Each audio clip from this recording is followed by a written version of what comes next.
na yung nagpapabook sa kanila ay PWD. Alam ng driver yun, nagpabook sa kanila ay student. Yun eh, niloloko mo ako eh. Pinaikot-ikot mo pa ako eh. Yun eh. So bakit? Yun ang tanong ko, bakit? Pag estudyante, kadalasan tinatanggihan. Pag senior citizen, tinatanggihan. Kapin. Yun nga. Hindi, you're listening but you're not hearing me. Yes. Tinanggap, pinag-antay. Sabi ko kanina sa example ko, 20 minutes nag-antay and then pagdating 20 minutes, extend another 10 minutes nandoon na. Nag-antay ng 30 minutes and then bago dumating 30 minutes, nag-antay ng 20 minutes, sa ika-cancel. Pero pag pasahero mag-cancel, may 50 pesos na fine. Pag kayo nag-cancel, wala. Star lang pinagsasabi mo. Ba't gano'n? Patay kang bata ka. See, tigas ulo nyo eh. Okay, sige. So pag may mga drivers na mag-complain, iimbestigahan nyo at kapag napatunayan na talagang ganun nga ang patakaran, so pwede sila masuspend yung kanilang franchise. Yes, Mr. Chair. Emphasize this po in the app. Okay. Pag PWD and student, senior citizen na may discount, napakahirap mag-book. Alam niyo po yan. Kaya ang ginagawa ng ibang tao, dalawang cellphone nila. Kunyari, student, meron siya sa kaliwang cellphone niya, bubuk siya na student. Sa kabilang cellphone niya, bubuk siya na siya student. More often than not, doon sa hindi student ang tumatanggap. Pag student, palagi decline, no available driver. Pag PWD, no available driver. Ba't pa tayo mayroong batas para magbigay ng discount na pinairal ng LTFRB kung hindi yung sinusunod o sinasadya nyo hindi sunodin? I have been receiving various complaints from our commuters, whether they are taking our regular public utility vehicles, private vehicles, and ride-hailing services, be it cars or motorbikes. The holidays combined with the rainy season has made commuting a bigger pain than usual. Pasakit ng pasakit ang pagkukommute. Masakit pa sa bulsa. Let us hear from some of our commuters these concerns, and we have short video to show everyone. Comsec. Sa kada booking, ma'am, let's say 1,000. Kaltasan mo ng 25% yan, 250. So, malinis lang sa amin na pupunta is 750, ma'am. Kaya napakalaking bagay nun. Samantalang ang presyo ng gasolina, hindi naman sila kahati ang TNC sa gasolina. Sino-shoulder namin. Maintenance sa sasakyan, sa amin din. Nipandita nga sa amin din eh. Hindi rin sila sino-shoulder eh. Pag mga rush hour po, matraffic. Tapos, mataas yung commission ni Grab. Unfair po para sa amin. Kasi mahal po gasolina. Ang napupunta sa amin, at mga 20 to 30% ang kinakaltas niya. Kaya sa amin, ang nakukuha namin, medyo mababa. Lalo pag pag peak hour, pag rush hour. Last time, nasa halos 50%. From 600, naging naging 900 na siya. Siyempre, since tumaas nga po yung bayad, siyempre nakadagdag siya sa expense compare na dapat ipambibili mo lang ng food, ganon. Siyempre, dagdag yun. Limit sa pamasahe.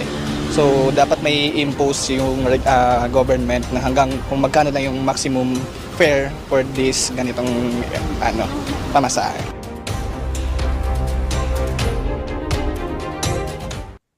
Thank you, Comsec. Before we begin tackling all the issues today, let me just run through them one at a time so that we can have an orderly discussion and give each concern sufficient time to be discussed. We will start with Senate Bill 819, filed by Senator Win Gatchalian on the Bill of Rights of Passengers of Taxis, Tourist Card, Transport Services, and other similar vehicles. Together with this, we will take up Senate Resolution 872, which raises concern regarding the regulation of transportation network, vehicle services, and Senate Resolution 1252, which discusses the surge pricing and passenger complaints against transportation network companies to strengthen the regulation of TNCs, particularly TNVS. We have to protect the passengers of these types of public transportation because the transaction tends to be a contract of adhesion. Walang choice ang mga tao kundi tanggapin ang terms at rate ng itinakda ng app. He'll also take up Senate Bills 104, 1004, 1328, and 1465, filed respectively by Senators Grace Poe, Sonny Angaro, Amy Marcos, and Bong Revilla. We are taking up these bills because clearly motorcycles have evolved from just being a private transportation to one that serves the public to transport goods and passengers. And with this recognition, we must provide regulations to protect the public as well as the riders from various incidents, be it criminal acts or accidents. Finally, we will take up Senate Resolution number 1251, which will discuss the recent issuance of MMDA to ban mall-wide sales in the NCR, as well as Senate Resolution 319 regarding the traffic management plan in the Philippines. It seems that this move is very knee-jerk on part of the MMDA. We want to know the reasoning behind this regulation and what study has been made to really show the connection of mall-wide sales to holiday traffic. Let us see if we can balance the interests of the commuting public, the mall operators, and their customers. Ladies and gentlemen, we are constantly traveling and moving. Let us work together to make our public transport system and services efficient and practical. Senator Mark Villar, if you have an opening statement, please do so. Thank you, Chairman. I'd like to express my support for this committee hearing. Lalo na po at palapit na po ang Pasko at kailangan talaga natin i-review ang ating traffic management scheme para malaman natin kung ano pang pwede natin gawin para mabawasan po ang traffic. Kaya very timely po ang hearing na ito. At syempre po, para sa mga ride-sharing services, we need to see how we can further regulate the use of these services para bigyan ng proteksyon ang ating mga pasahero, ang ating mga commuters. So I'm in full support of this hearing, and I commend our chairman for conducting this hearing in this very opportune, very important time when traffic is at its peak. So maraming salamat po. Okay, thank you, Senator Mark Villar. And Senator J.B. Ejercito, if you have an opening statement, please do so. Please. Thank you, Mr. Chair. Magandang umaga po sila. Unang-una sa lahat, nagpapasalamat ako kay Chairman ng Public Services, Senator Raffy Tulfo, for scheduling this very important hearing. Medyo ano na rin siguro, no? Very significant and ano na siguro, due already, no? Because the motorcycle taxi has been binigyan po to ng provisional operation by DOTR for some time now, and we really need a legal framework, no, na kung saan sila po ay talagang kahit paano magkakaroon po ng basis. Ako po ay nag-file Senate Bill number 167. Kung inyong mapapansin, isa sa mga, kung 167 medyo maaga, one of the very first bills that I filed, dahil ako po ay kilala naman bilang isang rider. Bukod sa amendment to the Motorcycle Crime Prevention Act, which we already passed, yung doble plaka, pasado na po sa Senado, ay ito naman po, ay nagpapasalamat ako kay Senator Raffy Tulfo for taking up this measure right away. Upang pinail po natin ito upang suportahan pagkakaroon ng maayos na regulasyon ng mga motorcycle for or public utility motorcycle. Nakita natin ang malaking ambag sa ekonomiya ng mga motorcycle for hire at delivery riders, lalong-lalo na noong panahon ng pandemya. Kung wala po ang riding community, lalong-lalo na po itong mga couriers, ay siguro yung ekonomiya natin ay talagang sumadsad na, Mr. Chair, noong panahon ng pandemya. Sila po ang bumuhay. Dahil sa kanila, hindi naparilisa ang mobility ng publiko. Hanggang ngayon, mahalaga ang papel nila sa pang-araw-araw na buhay na ating mga kababayan. Kaya napapanaw na upang tulungan natin na may ayos ang kanila pong operasyon. Sa paglaganap ng operasyon ng mga motorcycle for hire, nais natin tiyakin na ang mga ating riders ay may sapat na proteksyon sa batas dahil ang pagpamamasada gamit ang kanilang mga motorsiklo ay kanilang pangunahing hanap buhay. Nais din po natin tiyaking ligtas ang mga commuter at ang mga lansangan. Sa pamamagitan po ng regulasyon ng mga motorcycle taxis, matitiyak natin ang mga nag-aalok ng kanilang serbisyo sa mga commuter ay susunod sa mga safety standards na itinakda ng gobyerno. Kaya Kaya naman nais ko pong muli pasalamatan ng ating masipag na Chairperson sa Committee on Public Services, Senator Raffy, sa kanyang pagdinig sa mga proposed bills upang ito'y maisayos at mapagtibay ang operasyon ng mga motorcycle for hire dito sa ating bansa. Hangad po natin, I'm in full support of this committee hearing. Sa lalong madali pa ay may pasana na po natin yung batas na ito dahil nga po 2016 pa yata, no? So 8 years na pong provisional authority to operate ang ating mga motorcycle taxi. So it's about time, long overdue na ito po ay talagang mapag-usapan. So maraming salamat po, Mr. J. Mabuhay ka. Thank you, Senator J.V. Ercito. First things first, I would like to tackle yung mga complaints that my office received from both passengers and drivers of TNBS. Nandito ba yung pisa natin sa Grab, nandito? Grab, and your name is? Attorney Gio Tingson po, Your Honor. And you are the, Head of Public Affairs for Grab Philippines. okay, that's good enough for me. Thank you.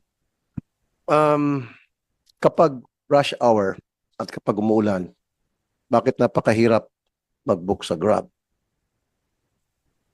Your Honor, yung issue din po, mainly on yung main factor po na ginagamit natin doon ay kulang po tayo sa supply ng drivers on road.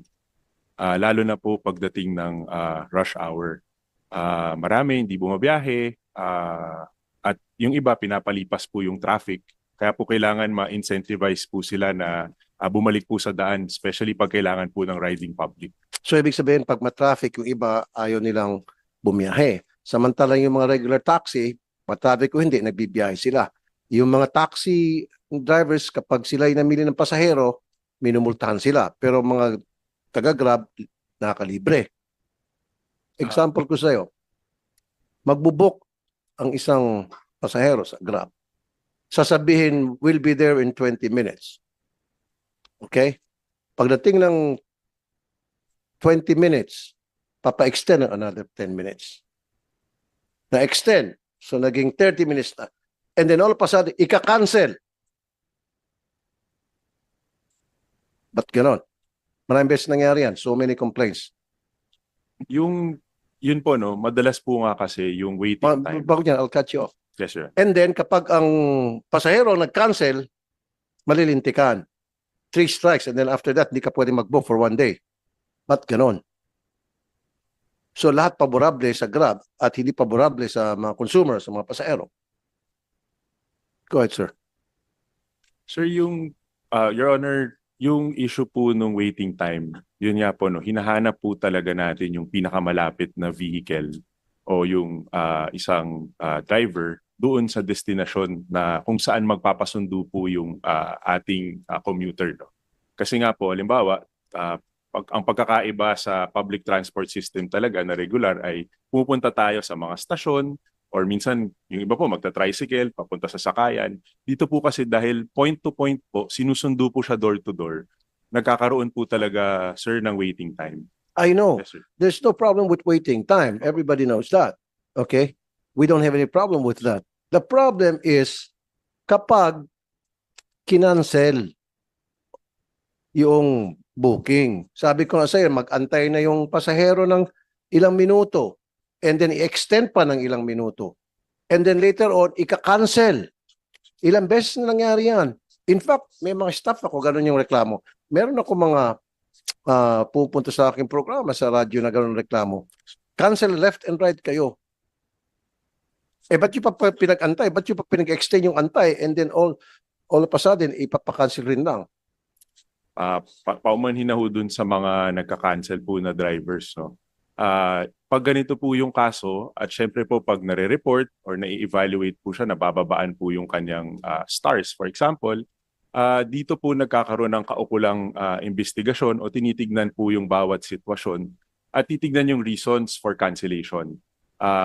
Minsan po, iba-iba po siya eh. But ang importante po ay inire-report din po sa platform para ma-actionan po namin agad. Kapag nakita po na walang substantial reason to cancel mula po sa driver, kami rin po ay nagno-notify at tinatawagan po natin ang ating mga drivers para po masabihan din sila na ang polisiya ay as much as possible, hindi po i-cancela. Before we go on further, I would like to acknowledge the presence of Senator Bato de la Rosa. Senator de la Rosa, thank you for coming. Sir, sabi ko nga kanina, and I would like to repeat it again, wala tayong problema doon sa pag-waiting time, ano?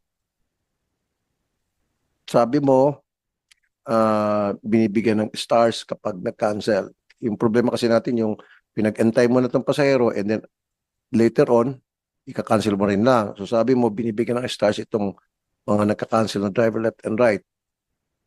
And then pag sinumbong sa inyo, etc. But it continues on and on and on. It keeps on going. So how do you monitor that?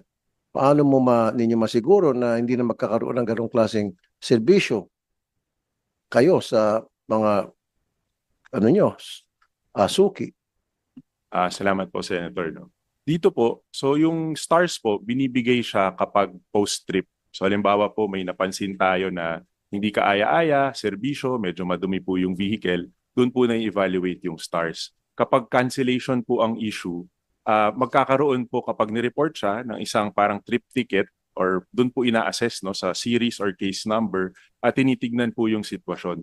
Ngayon po, over the past years, maganda po yung pag-aaral na nakuha natin tungkol sa cancellation at marami po siyang reasons. But nakikita Ano din, po yung mga reasons na sabi niyo? minsan po yun, masyado pong malayo, minsan Diyan po, kung masyadong malayo, di huwag tanggapin. yun nga. Hindi, you're listening but you're not hearing me. Yes. Tinanggap, pinag-antay.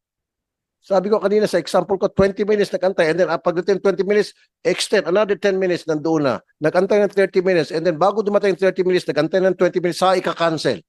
Pero pag pasahero mag-cancel, may 50 pesos na fine. Pag kayo nag-cancel, wala. Star lang pinagsasabi mo. O ba't ganon? Senator, yung... No, sagutin mo. Yes, sir. Pag kayo nag-cancel, star siya.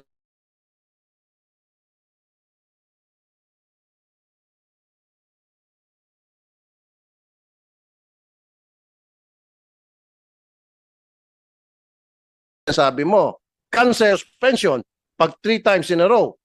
O ba't gano'n? Lahat puro paborable sa inyo. Paano yung mga consumer ninyo?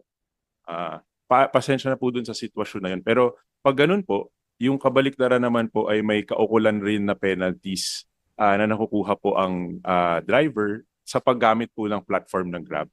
So kung napapansin na po na halimbawa cancel po siya ng cancel, sa bahagi rin po ng ating driver, nagkakaroon po ng evaluation kung kailangan pong suspindihin naman ang kanyang account. So dapat, alisin mo na yung pagmumulta ng 50 pesos.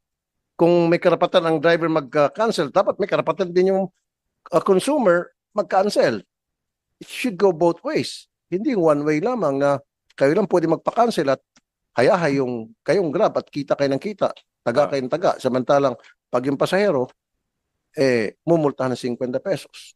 Yes, Your Honor. Ito pong... Pag-aralan niyo po yan. Salamat po, Your Honor. Pag-aralan niyo mabuti yan. It's not fair. Yung cancellation fee po, Mr. Senator, ito po ay alinsunod lang din po sa regulasyon na nakalagay po sa LTFRB. Na maaari pong... Mag-charge ng 50 pesos? Kapag may cancellation fee po kasi tayong tinatawag. Nasaan LTFRB dito? Mr. Chair, may I be recognized? Okay, Attorney Chop I'd like Filagwatis, to, Chairperson LTFRB. Make a correction. If and when a passenger gets cancelled and a appropriate complaint or we were notified, the sanction there is on the first offense is a penalty of 5,000 pesos. The violation is refusal to convey. Dahil tinanggap mo yung pasahero and then ayaw mo siyang dalhin sa kanyang destinasyon, if a complaint is filed, and we have cases of this, we sanction the driver with a 5,000 pesos penalty. Meron po bang na-sanction? Meron na po kaming mga na-sanction. Bagamat kokonti lang po dahil kokonti nagpapaabot sa LTFRB. We have to be informed first. Pag na-inform naman kami, may sanction po kaagad yun after a show cause. Okay. This is what I want you to do sa Grab.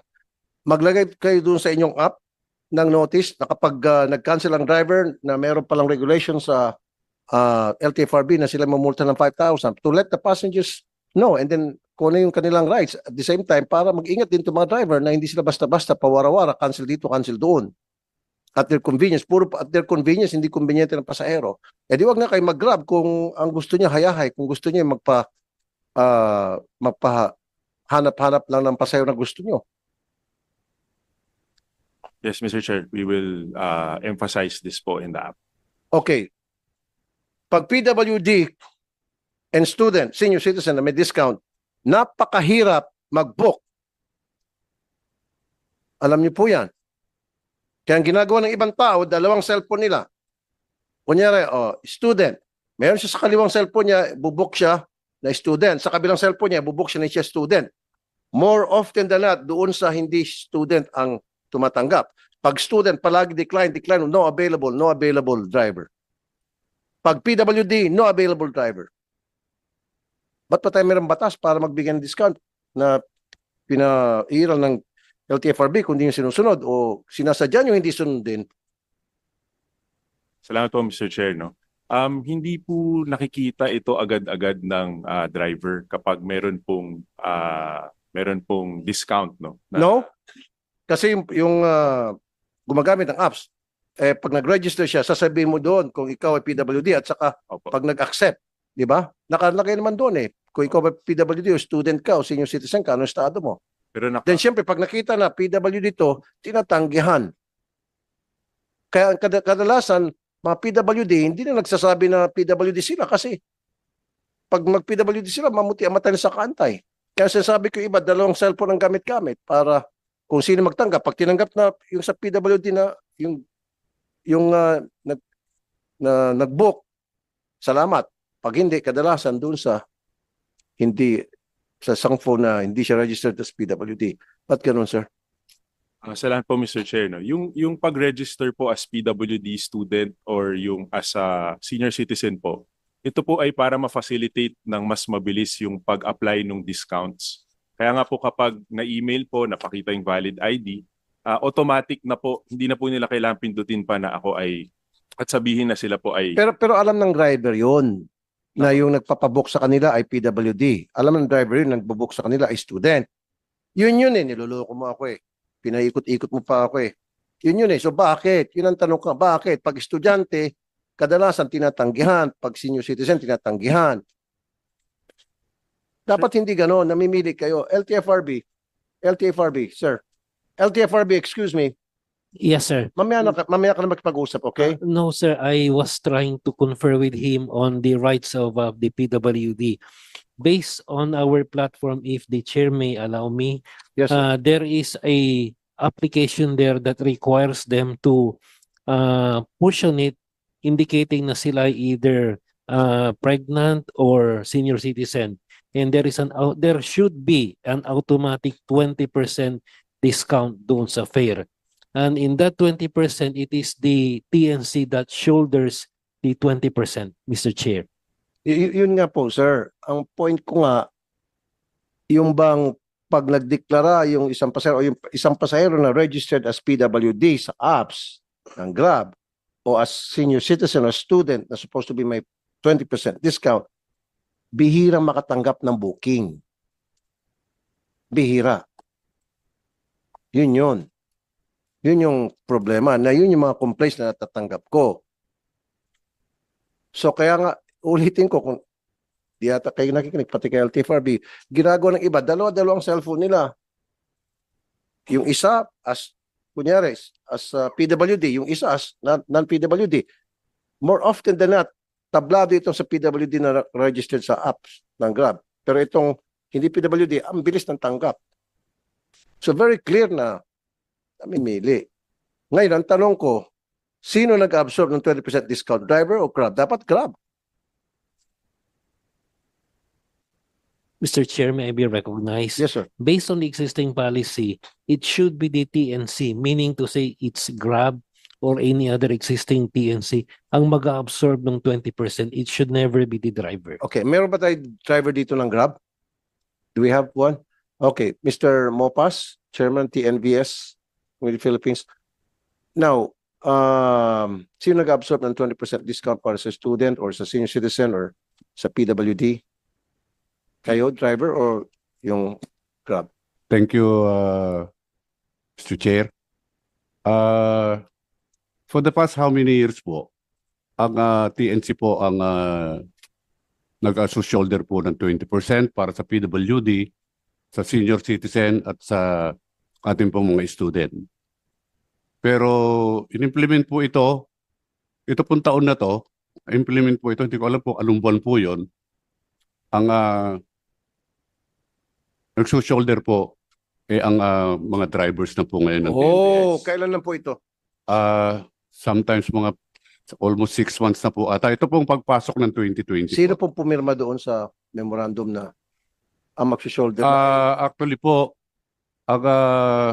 ay kayo instead sa... pinalabas po ito, sinabi po ito sa aming comms, Sino nagpalabas po? ang Grab po. Sa Grab po kami, ang unang nag-com po sa amin dahil ang dominant po kasing TNC ngayon is sa Grab. Okay. Pero nung umpisa pa po nito, nung pre-pandemic pa po hanggang pumasok po yung mga ibang TNC natin, ang Grab po ang dominant na Okay. ride-hailing po. Okay, so dati sabi niyo for so many years, how many years na ang nag-shoulder ay yung Grab. Ngayon, TNC. Ngayon, kayo pinag-shoulder na sa kayo mga driver. Doon sa 20% discount para sa PWD, senior citizen students. Tama? Did I hear it right? Yes, Your 6 Honor. months ago lang. Yes, Your Okay. Honor. Grab, anong nangyari, sir?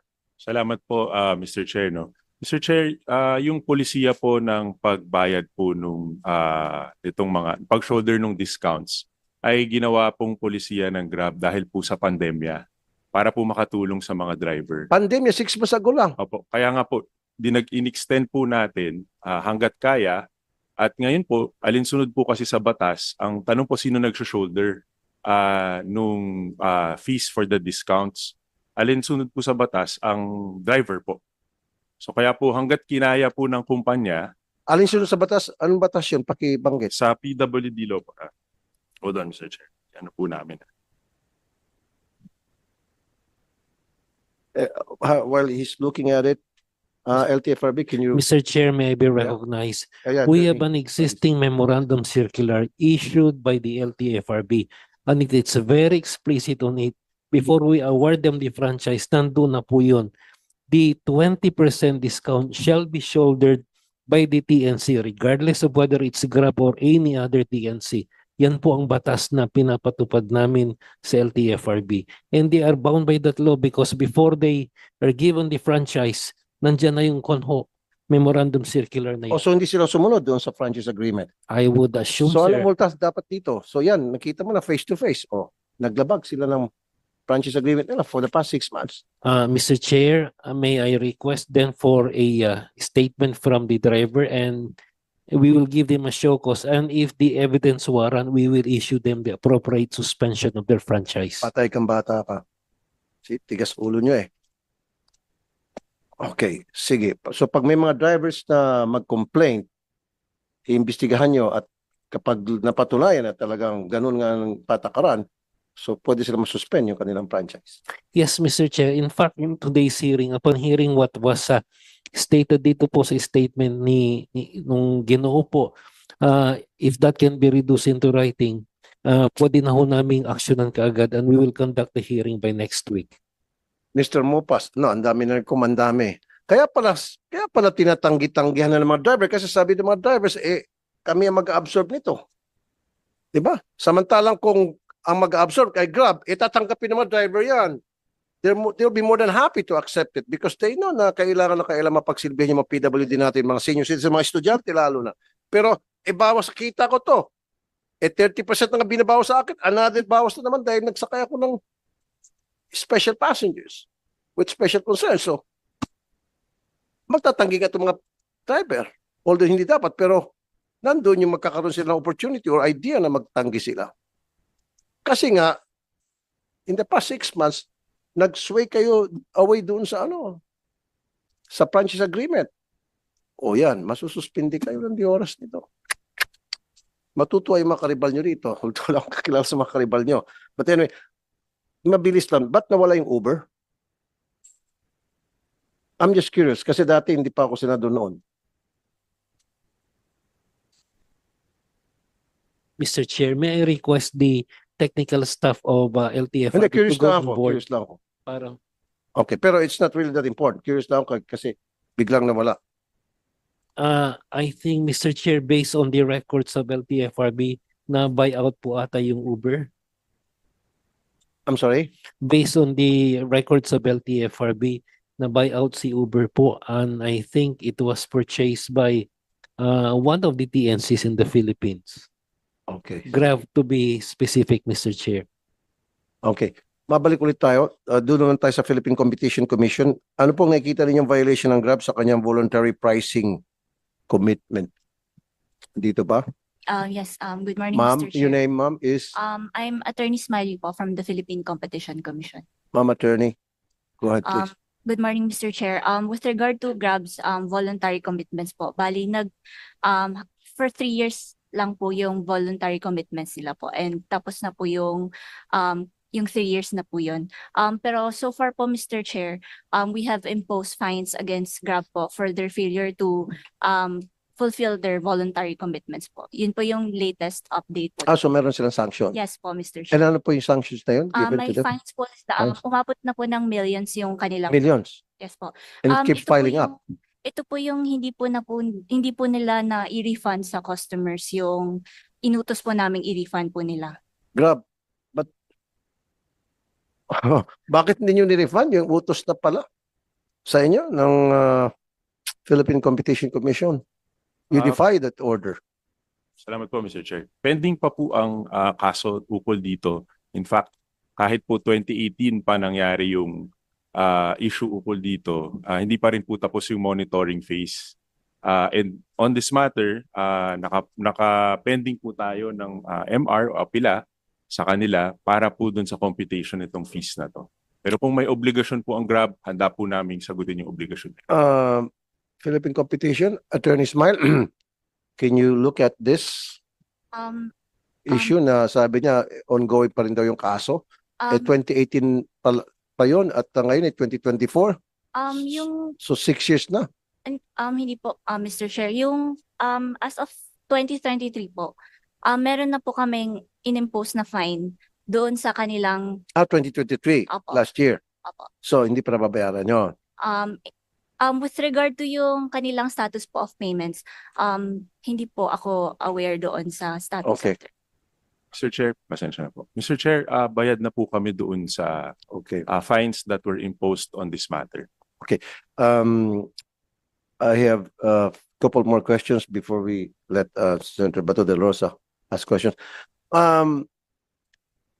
Balik ulit tayo doon sa yung sa surcharge tumaas.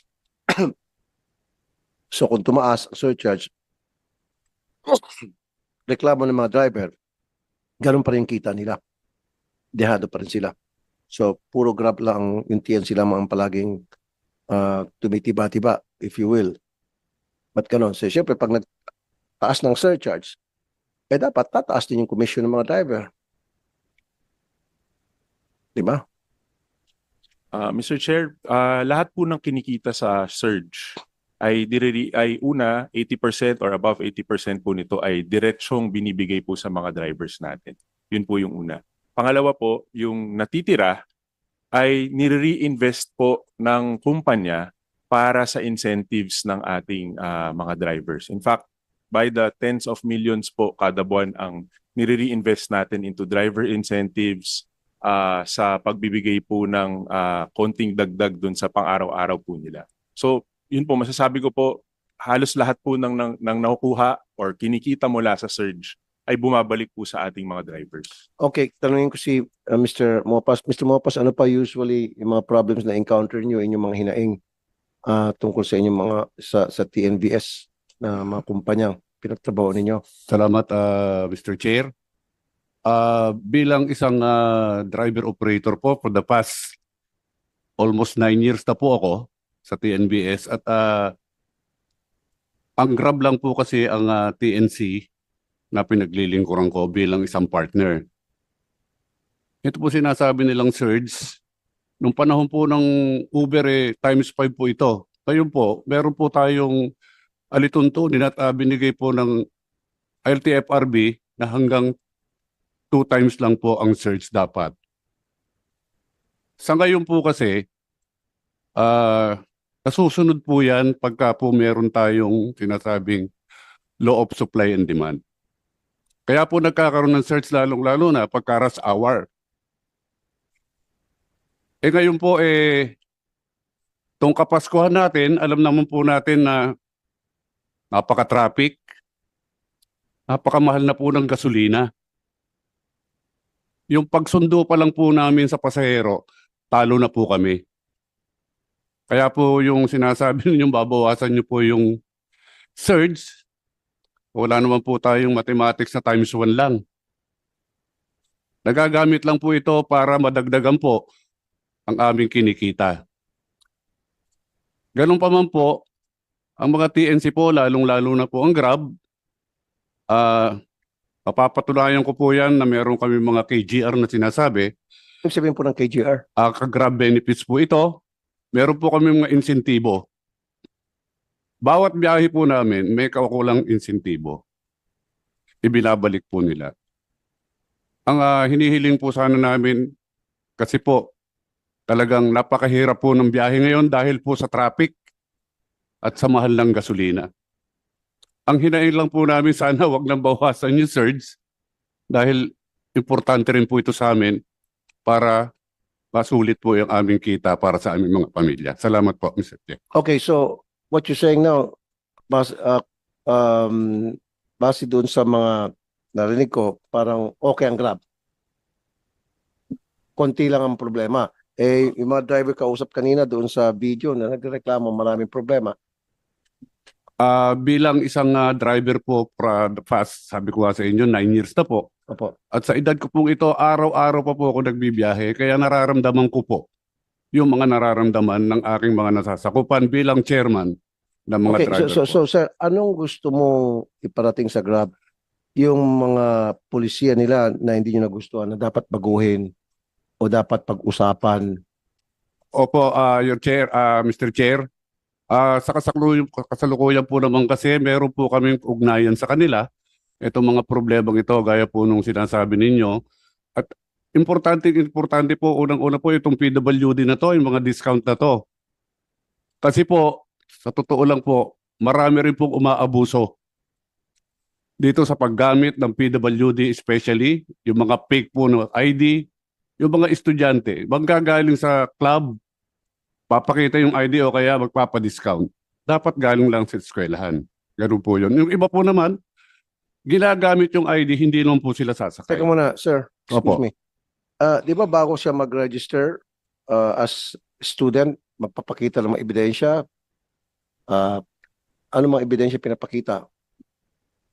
Nakalagay po kasi sa apps namin, kung ikaw ay isang estudyante, Kaya nga, so magpapakita ka ng ID from Opo. school dapat po. na yung registration mo sa school. Yes po. Ano pang problema doon? Ako minsan po kasi, yung iba, hindi na po nagpapakita basta may nakalagay lang na student. Hindi nga sir, di ba pag Grab, di ba nakalagay na sa option Opo. na yung customer nyo yun ay kunyari student, na tinanggap siya ng apps ng Grab as student because nagpakita na siya ng mga ebidensya tulad ng ID o school registration. Tama? Totoo po. Tama po. Tama po yung chair. At wag niyo pong sabihin naman, Mr. Driver, na may mga nagpapanggap na PWD, mga estudyante. Meron siguro, pero dapat hindi nakalusot yan sa Grab kasi meron kayo screening process, di ba? Iba yung mag-walk-in sa inyo. Papakita yung ID, pwede natin sabihin fake. Pero pag yung nag-register sa inyo, pinoprocess nyo yun di ba? Nasa inyo diskarte yun kung paniwalaan ba yung pinakitang ID o hindi yung school registration. Kaya hindi dapat tinatanggihan talaga. Naintindihan ko naman na ilan sa inyo nagtatanggi dahil kayo pala nag-absorb ng 20% discount. Dapat Grab. Napag-usapan natin yun. Anyway, sige. Sir, thank you doon sa sa feedback po.